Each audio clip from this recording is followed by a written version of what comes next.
آپ کی ایک تو حکمران کی حیثیت سے اگر آپ کی شخصیت کو لیا جائے تو آپ کا طرز حکومت آج کے حکمرانوں کے لیے بہترین نمونہ ہے۔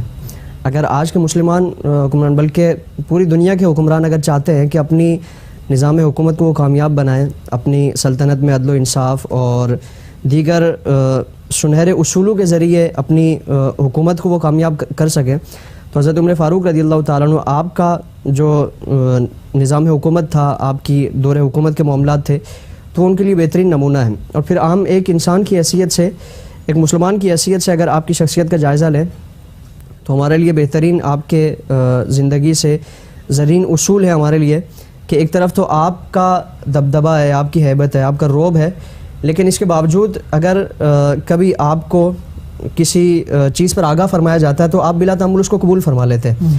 جس طرح آپ نے فرمایا تھا کہ مہر کے حوالے سے آپ نے یہ ارادہ فرمایا کہ ایک خاص لمٹ مقرر کر دی جائے تاکہ کسی پر بھاری نہ ہو، تو آپ نے خطبہ ارشاد فرمایا کہ آج میں یہ چاہتا ہوں کہ یہ عمل کر لوں۔ تو ایک عام سی خاتون اٹھی، ایک بڑھیا عورت اٹھی اور کہنے لگی کہ عمر، آپ کو کس نے اختیار عطا فرمایا ہے؟ جب اللہ رب العالمین مردوں کو اختیار عطا فرماتا ہے کہ مہر بھر بھر کے دو، مہر جتنی تمہاری حیثیت ہے وہ دو، تو تم کون ہو کہ ایک اللہ رب العالمین کے جو احکامات ہیں اس میں اپنی طرف سے کوئی امنڈمنٹ کر سکو؟ چنانچہ آپ نے فرمایا کہ آج یعنی ایک بوڑھی عورت نے مجھے ایک غلط راستے پہ چلنے سے روک دیا۔